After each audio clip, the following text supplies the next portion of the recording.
Hello बच्चों, कैसे हो? आपका स्वागत है त्रिपाण स्टडी सेंटर में। आज जो हम करने जा रहे हैं क्लास 10 सीबीएसई एनसीईआरटी के अंतर्गत ज्योग्राफी का चैप्टर यानी भूगोल का चैप्टर जो हमारा यहाँ हमारे समक्ष आया है एग्रीकल्चर, जो कि कृषि काफ़ी महत्वपूर्ण है। यहाँ पर जो मैं आपके समक्ष प्रस्तुत करने जा रहा हूँ वो है एमसीक्यू यानी बहुविकल्पी प्रश्न उत्तर, जो कि काफ़ी महत्वपूर्ण है क्योंकि आपको पता ही होगा कि ये एमसीक्यू हर एक जगह पर महत्वपूर्णता रखता है, क्योंकि आजकल हर एक कॉम्पिटिटिव एग्ज़ाम में एमसीक्यू का प्रयोग किया जा रहा है। और सीबीएसई ने भी आपके समक्ष जो है 20 मार्क्स का एमसीक्यू रखा है और 20 मार्क्स प्राप्त करना सभी बच्चों के लिए प्राथमिक रह जाता है। और आपके समक्ष त्रिपाण स्टडी सेंटर ने इसको हिंदी इंग्लिश दोनों ही माध्यम में लाया है, तो ये काफ़ी महत्वपूर्ण हो जाता है। लेकिन आपको पता है कि एमसीक्यू करने से पहले एक बात जो मैं हमेशा कहता हूँ, जिसको आपको सोचना भी चाहिए, विचार भी करना चाहिए और इवन अमल भी करना चाहिए, वो ये है कि जब भी वीडियो देखिए पूरा देखिए, क्योंकि अधूरा जानकारी सदैव खतरनाक होता है। साथ में एक इम्पोर्टेंट बात ये भी रहता है, अगर आप पहली बार वीडियो देख रहे हो तो लाइक शेयर सब्सक्राइब करना मत भूलना, क्योंकि दोस्तों लाइक कीजिएगा तो बनाने वाले का मनोबल बढ़ता है, सब्सक्राइब कीजिएगा तो इससे ये होता है कि जब भी मैं कोई वीडियो डालूंगा उसका नोटिफिकेशन आपको समय रहते मिल जाएगा। और देखिए शेयर का मतलब ये होता है कि आपके थ्रू ना जाने किन बच्चों को हेल्प मिल जाए, ये आप भी नहीं जानोगे, इसलिए जो है आप शेयर जरूर करो, ठीक है। व्हाट्सएप स्टेटस पे भी लगाओ। दोस्तों आरएनएसएस सेंटर जो है कई मानने में बहुत से बच्चों के लिए हेल्पफुल है, चाहे वो 8th क्लास हो, 9th 10th 11th 12th हो, चाहे वो एनआईएस बोर्ड के बच्चे हों, ठीक है, चाहे बीए एमए के बच्चे हो, सभी क्लासों के लिए कुछ ना कुछ जो है त्रिपाण सेंटर में उपलब्ध है। तो इसलिए आपके लिए ज़रूरी है कि आप सब्सक्राइब करके इसको चैनल को जो है सेव कर लो, नहीं तो बाद में अगर रिसर्च करोगे तो शायद आपको ये चैनल प्राप्त ना हो। तो इसलिए सोचना नहीं, विचार नहीं करना है, सब्सक्राइब करके जो है अपने पास सेव करना है। दोस्तों ये तो बात था आपके लिए, लेकिन अब देखते हैं हमारा आज टॉपिक क्या है। यहाँ पर जो हम करने जा रहे हैं काफ़ी महत्वपूर्ण है। क्लास 10वीं सीबीएसई एनसीईआरटी के अंतर्गत भूगोल का यह चैप्टर जो हमारे समक्ष आया है एग्रीकल्चर यानी कृषि। कृषि चैप्टर जो है काफ़ी महत्वपूर्ण रखता है हर एक एग्ज़ाम के लिए, चाहे वो बोर्ड एग्ज़ाम हो, चाहे कोई भी कॉम्पिटिटिव एग्ज़ाम हो, हर जगह महत्वपूर्ण रखता है। और एमसीक्यू का अपना ही एक विशेष महत्व रखता है हर कॉम्पिटिटिव एग्ज़ाम के लिए। तो चलिए देखते हैं हमारा एमसीक्यू क्या है आज। अगला क्वेश्चन जो हमारे समक्ष आया है काफ़ी महत्वपूर्ण है और क्वेश्चन है कि भारत में कृषि के महत्व को ध्यान में रखते हुए भारतीय कृषि में सुधार के लिए निम्नलिखित में से किसे प्राथमिकता दी गई है। यहाँ पर क्वेश्चन क्लियर है कि भारत में कृषि के महत्व को ध्यान में रखते हुए भारतीय कृषि में सुधार के लिए, जो भारतीय कृषि है उसमें सुधार के लिए किस किस संस्थाओं को प्राथमिकता दी गई है। ऑप्शन है भारतीय कृषि अनुसंधान परिषद की स्थापना की गई है, यानी आईसीआर की जो स्थापना की गई है।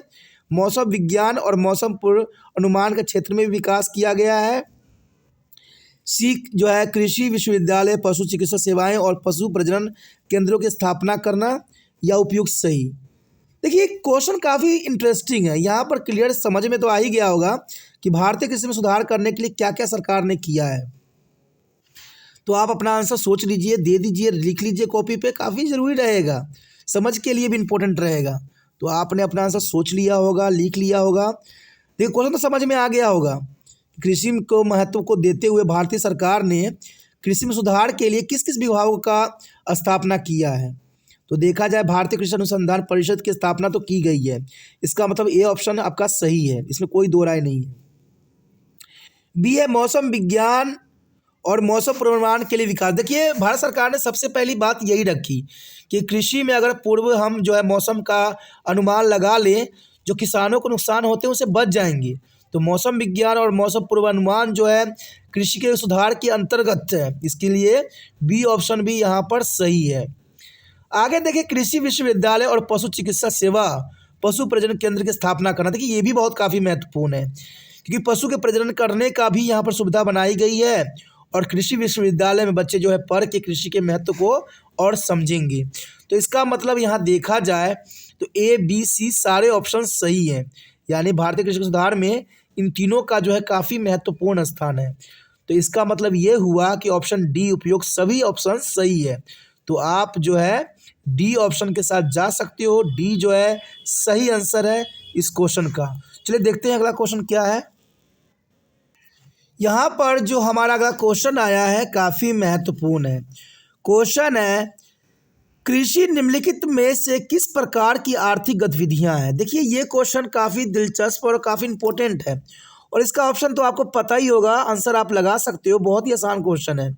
कृषि निम्नलिखित में से किस प्रकार की आर्थिक गतिविधियां हैं। आपको बता दूं कि कृषि जो है कहीं भी किसी से भी बात कर लीजिए, प्राथमिक जो है एक्टिविटी ही है, यानी प्राथमिक गतिविधियां हैं। तो इसका मतलब हुआ कि ऑप्शन बी सही है, क्योंकि आपको पता होगा कि जो सेकेंडरी के अंतर्गत आता है वो होता है कृषि उत्पाद, यानी कृषि से जो मैन्युफैक्चर हुई है वो माध्यमिक में आती है, और तृतीय में जो आता है जो उपभोक्ता तक पहुंचाई जाती है। तो इसका मतलब जो है प्राथमिक उपभोक्ता, प्राथमिक यानी निम्नलिखित में से किस प्रकार की आर्थिक गतिविधियां हैं। तो इसका बी ऑप्शन सही है, प्राथमिक जो है गतिविधियां हैं। तो आप बी ऑप्शन लगा सकते हो। ये आंसर बहुत ही आसान, बहुत ही क्लियर था। चलिए देखते हैं अगला क्वेश्चन क्या है। अगला क्वेश्चन आपके स्क्रीन पे आ गया। देखिए क्वेश्चन बहुत क्लियर और छोटा है कि बोरा क्या है। बोरा हम किसके लिए यूज़ करते हैं। बोरा जो है एक शब्द है, हम किसके लिए यूज़ करते हैं, किस फसल के लिए यूज़ करते हैं। तो क्वेश्चन तो यहाँ पर क्लियर है। क्या आप खरीफ की फसलों के लिए यूज़ करते हो, या जायद की फसल के लिए, या सी रबी के फसल के लिए, या इसमें से कोई नहीं। आप पहले अपना आंसर लगा लीजिए, फिर मैं बताता हूँ किसके लिए कहते हैं। आपने लगा लिया होगा। देखिए बोरा का यही अर्थ होता है कि ये गेहूँ नहीं, धान के उत्पादन के लिए इम्पोर्टेंट होती है। गेहूँ नहीं, धान के लिए। तो बोरा जो वर्ड है धान के लिए इम्पोर्टेंट होता है। अब धान किस फसल के अंतर्गत आता है, क्या रबी की फसल के आता है कि जायद। रबी जो होती है देखा जाए तो इसका जो है बोने का दिसंबर से नवंबर दिसंबर होती है, ठीक है, बोने का टाइम। काटने का जून जो है अप्रैल से जून तक माना जाता है। जायद के फसल जो होते हैं आपको पता होना चाहिए, जायद के फसल ऐसे फसल होते हैं जो कुछ समय काल के लिए होते हैं। जैसे आपको पता है कि अप्रैल मई में जो है सब कुछ कट जाते हैं, तो अप्रैल मई से लेकर जून तक जो है हम जायद के फसलें लगा लेते हैं, जिसमें ककड़ी उकड़ी सब आ जाती है, ठीक है। इस समय ये आपको बहुत अधिक मात्रा में मिल जाता है। तो देखा जाए तो खरीफ की फसल जो है धान की फसल के लिए महत्वपूर्ण है। तो बोरा शब्द जो है धान की फसल के लिए बोली गई है, यानी खरीफ फसल। इसका मतलब हुआ कि इसका ऑप्शन ए सही है। ऑप्शन ए सही है। ऑप्शन ए के साथ आप जा सकते हो, ये काफ़ी महत्वपूर्ण रहेगा। चलिए देखते हैं अगला क्वेश्चन क्या है। अगला क्वेश्चन आपके स्क्रीन पे आ गया है। क्वेश्चन काफ़ी महत्वपूर्ण है। देखिए क्वेश्चन है कि रेशे के उत्पादन के लिए रेशम के कीड़ों का पालन किस नाम से जाना जाता है। देखिए काफ़ी महत्वपूर्ण है, बहुत इजी है, और ऑप्शन से ही पता लग जाएगा। देखिए ए रेशम उत्पादन, बी जल कृषि, सी अंगूर की खेती, और डी मछली पालन। अब जर्नल सी बात है, आंसर तो खुद ही बोल रहा है यहाँ पर। तो आपने अपना लगा लिया होगा आंसर। तो आंसर तो पता होगा कि रेशम के उत्पादन के लिए रेशम कीड़ों का पालन किस नाम से जाना जाता है। रेशम उत्पादन, जर्नल सी बात, रेशम से है तो रेशम ही होगा। इसका मतलब ए ऑप्शन सही है, इसमें सोचने की तो बात थी नहीं। कहते हैं दोस्तों कई क्वेश्चन ऐसे होते हैं जो बहुत ही आसान होते हैं और समझना बहुत ईजी रहता है। तो ऐसे क्वेश्चनों को समझना आपके लिए बहुत ज़रूरी है। तो आप यहाँ पर जो है ऑप्शन ए के साथ जा सकते हो, रेशम उत्पादन। चलिए देखते हैं अगला क्वेश्चन क्या है। अगला क्वेश्चन आपके स्क्रीन पे आ गया है, काफ़ी महत्वपूर्ण है। क्वेश्चन है कि देश के विभिन्न हिस्सों में मानसून की शुरुआत के साथ उगाई जाने वाली फसल का नाम बताइए। यानी जैसे ही मानसून की शुरुआत होती है कौन सी फसल लगाई जाती है। क्या वो खरीफ की फसल होती है, या रबी की फसल होती है, जायद की फसल होती है, या उसमें से कोई नहीं। देखिए उसमें से कोई की तो बात यहाँ पर होगी ही नहीं, तो डी तो ऐसे एलिमिनेट हो जाता है, ठीक है ना। क्योंकि हमें पता है कि 3 तरह के फसल होते हैं, या तो खरीफ की फसल होगा, या रबी की फसल, या जायद का फसल होगा। और हमसे क्वेश्चन ये पूछ लिया है कि देश के विभिन्न हिस्सों में मानसून की शुरुआत से जो फसल लगाई जाती है उस फसल को किस नाम से जाना जाता है। तो काफ़ी महत्वपूर्ण और इंटरेस्टिंग आंसर है। आप पहले अपना आंसर लगा लीजिए, फिर मैं बताता हूँ क्या है। आपने लगा लिया होगा। देखिए जायद की फसल जो होती है मैंने जैसे बताया था गर्मी के टाइम लगाई जाती है, क्योंकि ये इसमें ककड़ी कुड़ी आती है, ककड़ी है, खीरा है, ये सब आती है। तो जायद की फसल तो इस समय लगाई जाती है। रबी की बात करें तो रबी की फसल जो होती है अक्टूबर नवंबर दिसंबर में लगाई जाती है और अप्रैल से लेकर जून तक काट ली जाती है। तो ये तो मानसून इस समय तो रहती नहीं है। अब जून से मानसून स्टार्ट होता है, जून जुलाई से जो होता है बरसात की जो है फुहारे आने लग जाते हैं। तो इस समय जो है धान की खेती लगाई जाती है और धान की कृषि को हम खरीफ फसल कहते हैं। इसका मतलब यहाँ पर जो ऑप्शन ए है सही है, यानी ऑप्शन ए के साथ आप जा सकते हो। ऑप्शन ए खरीफ फसल सही आंसर है, यानी जो है मानसून की शुरुआत से उगाई जाने फसल के नाम को हम खरीफ की फसल कहते हैं, यानी ये ऑप्शन सही है। चलिए देखते हैं अगला क्वेश्चन क्या है। देखिए अगला क्वेश्चन आ गया है आपके स्क्रीन पे, काफ़ी महत्वपूर्ण है। क्वेश्चन है खरीफ डैश रबी जौ जायद तरबूज। खरीफ किसके साथ है? जैसे रबी जो है जौ जायद तरबूज के साथ है, तो रबी के साथ कौन सा फसल जो है मैच करेगा? क्या ग्राम करेगा? ग्राम यानी चना, बी गेहूँ, सी तिलहन, डी मूंग। अब तो ये क्वेश्चन का आंसर देना भी आपके लिए आसान हो गया होगा, क्योंकि पिछले क्वेश्चन जितने भी हमने कहा किया है काफ़ी महत्वपूर्ण है और ज़रूरी भी है। देखा जाए तो ये काफ़ी महत्वपूर्ण रहता है कि खरीफ डैश रबी जायद और तरबूज, इसमें सुमेल करना है कि क्या आंसर सही होगा। तो यहाँ पर देखा जाए तो हम जो है यहाँ पर डी मूंग के साथ हम इसको सुमेल कर सकते हैं, यानी मूंग के साथ काफ़ी अच्छा जाएगा खरीफ की फसल। ठीक है, खरीफ फसल मूंग, रबी फसल जौ जायद और तरबूज। तो यहाँ पर डी ऑप्शन सही है। डी ऑप्शन के साथ आप यहाँ जा सकते हो, डी काफ़ी सही रहेगा इस ऑप्शन के साथ। चलिए देखते हैं अगला क्वेश्चन क्या है। अगला क्वेश्चन आपके स्क्रीन पे आ गया है, क्वेश्चन क्लियर है। देखिए बाजरा रेतीली मिट्टी और उथली डैश पर अच्छी तरह उगाई जाती है। बाजरा जो है रेतीली मिट्टी के साथ उथली कौन सी है मिट्टी पर अच्छी तरह उगाई जाती है? क्या वो काली मिट्टी है या लाल मिट्टी है या लेटराइट मिट्टी है या जलोढ़ मिट्टी है?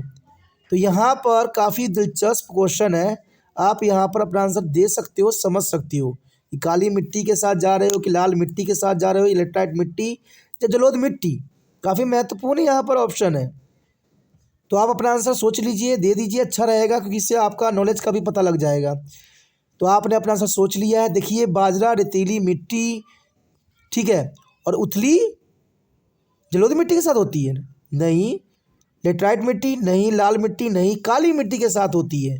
तो काली मिट्टी के साथ जा सकते हो कि बाजरा रेतीली मिट्टी और उथली काली मिट्टी पर अच्छी तरह उगता है। तो यहाँ पर काफ़ी महत्वपूर्ण है काली मिट्टी, रेतीली मिट्टी के साथ काली मिट्टी जो है इसका अच्छा सुमेल है, काफ़ी इंपॉर्टेंट आंसर है। चलिए देखते हैं अगला क्वेश्चन क्या है। अगला क्वेश्चन आपके स्क्रीन पे आ गया होगा, क्वेश्चन काफ़ी महत्वपूर्ण है। देखिए क्वेश्चन है कि गन्ने की वृद्धि के लिए आदर्श स्थिति कौन सी है? गन्ना अगर हमें लगाना है, का पेड़ लगाना है, तो इसके लिए आदर्श स्थिति क्या होगी?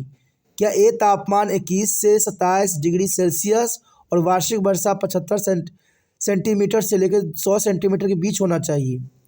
बी जो बोला है 17 डिग्री सेल्सियस से नीचे तापमान और 50 से 75 सेंटीमीटर वर्षा।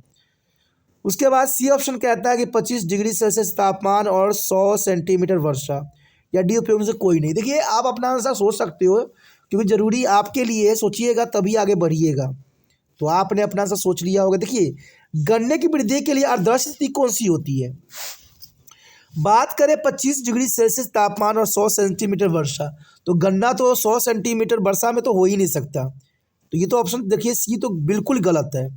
सी 100 सेंटीमीटर वर्षा यानी हाईवी वर्षा की बात कर रहा है ये 100 सेंटी, और गन्ना के लिए इतना काफ़ी हद हो जाती है। और बी देखिए 17 डिग्री सेल्सियस से नीचे तापमान, गन्ना के लिए 17 से अगर कम हो तो ये फेवरेबल कंडीशन नहीं होती है। और बरसात की देखिए 50 से 75, यानी ये काफ़ी कम वर्षा को यहाँ दर्शा रहा है। ये देखिए तापमान 21 से 27 डिग्री सेल्सियस और वार्षिक वर्षा 75 से 100 सेंटीमीटर के बीच। तो ये ऑप्शन काफ़ी हद तक सही है। इसका मतलब जो है इस क्वेश्चन का आंसर ए है, यानी ये आंसर सही है। तापमान में 21 से 27 डिग्री सेल्सियस और वार्षिक वर्षा 75 सेंटीमीटर और 100 सेंटीमीटर के बीच होना चाहिए, यानी ऑप्शन ए सही है। ऑप्शन ए के साथ आप जा सकती हो। चलिए देखते हैं अगला क्वेश्चन क्या है। अगला क्वेश्चन आपके स्क्रीन पे आ गया है। क्वेश्चन देखिए क्लियर है। कि निम्नलिखित विकल्पों में से भारत की प्रमुख फसलों के बारे में सही सुमेल जोड़ी क्या है। यहाँ पर आपको जो है सुमेल किया गया है, यानी मैचिंग की गई है। आपको सही मैचिंग को जो है यहाँ चुनना है, समझे। तो भारत की प्रमुख फसलें यहाँ दी गई है। कौन सी फसल सही है? बाजरा देश का उत्तर पूर्वी भाग में उगाई जाती है, या बी गेहूँ देश का उत्तर पश्चिमी भाग में होती है, या पल्स यानी दाल देश के दक्षिण पश्चिम भाग में होती है, या चावल देश के दक्षिण पूर्वी भाग में। तो ये काफ़ी महत्वपूर्ण सुमेल है। आप इसका आंसर सोच सकते हो, दे सकते हो कि आखिर क्या हो सकता है इसका आंसर। चावल देश के दक्षिण पूर्वी भाग में, देखिए चावल अगर देखा जाए तो दक्षिण पूर्वी की जगह अगर उत्तर साइड होता तो काफ़ी महत्वपूर्ण रहता। तो डी तो सही नहीं है। सी की बात करें तो देश के दक्षिण पश्चिम भाग, देश के दक्षिण पश्चिम भाग की बात करें तो ये भी बात यहाँ गलत साबित होता है। यहाँ पर इस क्षेत्र में तो होना संभव नहीं है। बाजरा देश का उत्तर पूर्वी भाग, तो ये भी गलत है। गेहूँ देश का उत्तर पश्चिम भाग, तो गेहूँ जो है उत्तर पश्चिमी भाग में जरूर उगाई जाती है, यानी बीसवें का जो है बी ऑप्शन सही है। तो आप बी ऑप्शन के साथ जा सकते हो कि गेहूँ देश का उत्तर पश्चिम भाग, ये सुमेल सही है, यानी इसका जो है बी ऑप्शन करेक्ट है। चलिए देखते हैं अगला क्वेश्चन क्या है। अगला क्वेश्चन आपके स्क्रीन पे आ गया है। ये क्वेश्चन काफ़ी महत्वपूर्ण है। क्वेश्चन क्लियर है कि केसीसी का पूर्ण रूप क्या है, कौन सा इसमें जो है सही फुल फॉर्म है। क्या ए किसान क्रेडिट कार्ड है, क्रेडिट कार्ड है, या बी किसान क्रेडिट कार्डिंग है, और सी किसान क्रेडिटिंग कार्ड है, या डी किसान क्रेडिट कार्ड। देखिए यहाँ पर इसको जो है हिंदी में अगर मैं लेता तो कई ऑप्शन एक जैसा हो जाता, क्योंकि यहाँ पर क्रेडिट का क्रेडिट ही लिखेगा, क्रेडिटिंग का क्रेडिटिंग ही लिखेगा, ठीक है, और कार्डिंग का कार्डिंग ही लिखेगा, कार्ड ही लिखेगा। तो इसका मतलब है कि इसको हिंदी में रूपांतरण करना संभव नहीं था, लेकिन आपके समक्ष यहाँ ऑप्शन आ गया है। आप अपना सही आंसर इसमें से बता सकते हो, और ये क्लियर आपको बता रहा है, यहाँ आंसर ही बता रहा है। देखिए ऑप्शन क्लियर है कि ए किसान क्रेडिटिंग कार्ड, देखिए क्रेडिटेड, इसमें बोलने में ही बहुत अजीब सा लग रहा है, तो ए ऑप्शन तो हो ही नहीं सकता। अगला देखिए बी किसान क्रेडिट क्रेडिंग कार्डिंग, कार्डिंग यहाँ बोला है, कार्ड इधर कार्डिंग की बात यहाँ कर रहा है, तो ये भी ऑप्शन गलत हो जाएगा। सी बोल रहा है किसान क्रेडिटिंग कार्ड, क्रेडिटिंग, क्रेडिटिंग भी गलत है भाई, तो इसका मतलब ए बी सी गलत है। तो यहाँ पर देखिए किसान क्रेडिट कार्ड, बोलने में भी कितना आसान है, किसान क्रेडिट कार्ड, यही बोलते हो ना आप लोग भी। तो केसीसी का पूरा नाम क्या होगा, किसान क्रेडिट कार्ड, यानी ऑप्शन डी यहाँ पर सही है। देखिए कुछ चीज़ें ऐसी होती है जिसको बोलने ही से ही पता लग जाता है। अब हम किसान क्रेडिट कार्ड कहते हैं ना कि किसान क्रेडिटिंग कार्ड कहते हैं, या किसान क्रेडिट कार्डिंग कहते हैं, तो ऐसे चीज़ें अलग होती है, और यही आपको यहाँ पर समझना है कि एग्ज़ाम ने पूछा क्या है, कहना क्या चाहता है, और सही ऑप्शन होगा क्या। तो ये काफ़ी महत्वपूर्ण बात है। चलिए देखते हैं अगला क्वेश्चन क्या है। अगला क्वेश्चन आपके स्क्रीन पे आ गया है, काफ़ी महत्वपूर्ण है। क्वेश्चन है चावल एक खरीफ फसल है। देखिए चावल जो है एक खरीफ का फसल, यानी धान की बात कर रहा है, जिसके लिए उच्च तापमान 25 सेल्सियस के ऊपर चाहिए और उच्च आर्द्रता चाहिए। तो कितना सेंटीमीटर वर्षा की आवश्यकता होगी। यहाँ पर हमसे बरसात पूछ ली है कि चावल की खेती के लिए कितना सेल्सियस जो है बरसात की ज़रूरत पड़ेगी। तो चलिए ए ऑप्शन है 100 सेंटीमीटर वर्षा की जरूरत पड़ेगी, बी 200 सेंटीमीटर, सी 150 सेंटीमीटर, या डी 50 सेंटीमीटर। तो क्वेश्चन काफ़ी दिलचस्प है। अब अपना आंसर देखिए क्या हो सकता है, क्योंकि आपको भी अपना सोच लगाना है और अपना आंसर जो है अपने नोटबुक पे लिखना है। इससे आपकी तैयारी का पता लग जाता है कि आप कितना जो पेपर के लिए तैयार हो, या किसी भी कॉम्पिटिटिव एग्ज़ाम के लिए आपकी कितनी तैयारी है। तो आपने अपना आंसर सोच लिया होगा। देखिए क्वेश्चन क्लियर है कि चावल एक खरीफ फसल है जिसके लिए उच्च तापमान 25 सेल्सियस से अधिक चाहिए हमें, और उच्च आर्द्रता यानी ह्यूमिडिटी की भी काफ़ी चाहिए। तो वर्षा कितना वार्षिक की आवश्यकता होगी 50। अगर हम देखें तो 50 देखिए बहुत ही कम है, क्योंकि चावल यानी धान कृषि है, तो धान कृषि जो है मिनिमम या मैक्सिमम दोनों के बीच का जो है हमें बरसात की ज़रूरत पड़ती है। न कभी अधिक हैवी होगा तो गल जाएगा, और कम होगा तो ग्रो नहीं करेगा। तो डी जो देखिए एलिमिनेट हो जाता है, डी बहुत ही लो की बात कर रहा है, यानी 50 सेंटीमीटर वर्षा तो बहुत ही नीचे चला गया, तो डी तो एलिमिनेट है। अब सी देखिए 150 सेंटीमीटर, 150 सेंटीमीटर हैवी होता है। 150 सेंटीमीटर का वर्षा की बात करें, वार्षिक वर्षा की, तो हैवी होता है, तो सी भी एलिमिनेट हो गया। अब देखिए डी, जब हमने सी को एलिमिनेट कर दिया हैवी वर्षा के रिगार्डिंग, तो बी तो ऑटोमेटिक ही एलिमिनेट हो गया। 100 सेंटीमीटर वर्षा, 200 सेंटीमीटर वर्षा काफ़ी अधिक हो जाती है, तो इसका मतलब हमें ये ऑप्शन सही जाएगा, क्योंकि ये 100 सेंटीमीटर वर्षा जो है वार्षिक वर्षा काफ़ी सफिशेंट है। चावल कृषि के लिए ऐसे ही बरसात की आवश्यकता होती है, तो ये ऑप्शन आपका सही है। ए ऑप्शन के साथ आप जा सकती हो। तो ये काफ़ी दिलचस्प यहाँ पर MCQ है। चलिए देखते हैं अगला क्वेश्चन क्या है। अगला क्वेश्चन आपके स्क्रीन पे आ गया है, काफ़ी महत्वपूर्ण है क्वेश्चन है। देखिए, गेहूं के बढ़ते मौसम में सामान्य रूप से वितरित डैश वार्षिक वर्षा की आवश्यकता होती है। गेहूं के बढ़ते मौसम में सामान्य रूप से कितनी वर्षा की आवश्यकता हो सकती है?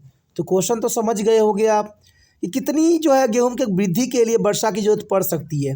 क्या ए 25 से 50 सेंटीमीटर जो होना चाहिए बरसात, या बी 75 से 100 सेंटीमीटर, सी 50 से 75 सेंटीमीटर, या 85 से 130 सेंटीमीटर? तो क्वेश्चन तो क्लियर है, आप अपना आंसर सोचिए और अपने नोटबुक पे लिखिए, जो कि काफ़ी महत्व रखेगा।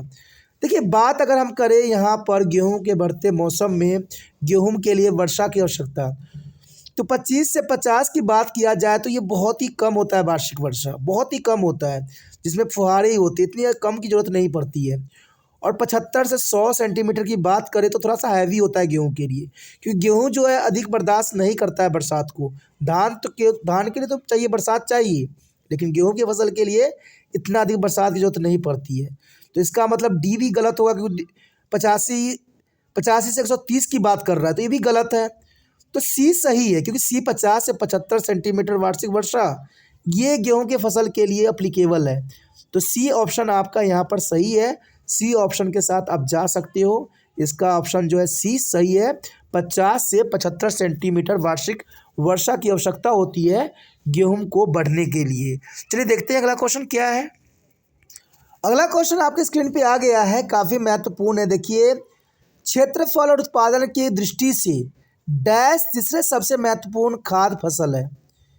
क्वेश्चन क्लियर है, क्षेत्रफल और उत्पादन की दृष्टि से तीसरे सबसे महत्वपूर्ण फसल, ए चावल, बी ज्वार, सी गेहूं, डी मक्का। देखिए, आप लोग भी दिमाग पर लगा रहे होंगे कि चावल गेहूं तो पहले दूसरे नंबर पे आते हैं, क्योंकि इसका उत्पादन सबसे अधिक होता है। तीसरा आप लोग के दिमाग में यही आ रहा होगा कि मक्का है। चलिए, आपका विचार जो भी है, आप अपना आंसर जो है लगाइए, ठीक है, क्या आंसर सही होगा। देखिए, यहाँ पर पूछा गया है साफ क्लियर तौर पर कि क्षेत्रफल और उत्पादन की दृष्टि से।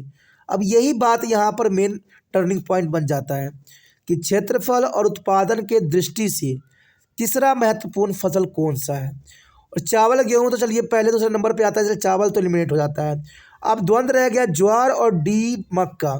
कई लोग तो मक्का को सोच रहे हैं, जो सही भी हो सकता है, लेकिन यहाँ सही नहीं है डी, यहाँ पर ज्वार है। क्योंकि मक्का तब आता है जब इसने क्षेत्रफल उत्पादन की दृष्टि से नहीं पूछा होता, तब आंसर होता। लेकिन यहाँ पर क्वेश्चन में भी कहते हैं ना, एक नई बात डाल दी कि क्षेत्रफल और उत्पादन की दृष्टि से ज्वार जो है तीसरा सबसे महत्वपूर्ण फसल है। तो आप बी पे जा सकते हो, ज्वार जो है सबसे इम्पोर्टेंट फसल है। बी ऑप्शन इसका सही है। चलिए देखते हैं लास्ट और अंतिम क्वेश्चन क्या है। अगला क्वेश्चन आपके स्क्रीन पे आ गया है, काफ़ी महत्वपूर्ण है, और क्वेश्चन है कि डैश दुनिया में दालों का सबसे बड़ा उत्पादक उपभोक्ता देश है। देखिए, दाल सबसे अधिक किस देश में खाई जाती है? ये तो बहुत ही आसान और बहुत ही ईजी क्वेश्चन यहाँ पर पूछ लिया गया है। देखिए, ऑप्शन है ब्राज़ील, बी USA, सी चीन, डी भारत। तो आप अपना आंसर लगा दीजिए, कौन सा है। आपने लगा दिया होगा आंसर, कोई खास नहीं है। मैं बता दूं कि भारत जो है दुनिया के सबसे अधिक उत्पादन भी करता है और दालों का उपभोग भी करता है। यानी देखा जाए तो भारत दुनिया में दालों का सबसे बड़ा उत्पादक और उपभोग देश है। तो भारत यानी डी ऑप्शन यहाँ पर सही है। आप डी ऑप्शन के साथ जा सकते हो, जो कि काफ़ी महत्वपूर्ण है। दोस्तों, इसी के साथ हमारा ये क्वेश्चन का सिलसिला यहाँ पर ख़त्म होता है। अगले क्वेश्चनों में हम मिलेंगे, अगले बात तो और भी करेंगे, एमसीक्यू करेंगे जो आपके लिए महत्वपूर्ण रहेगा।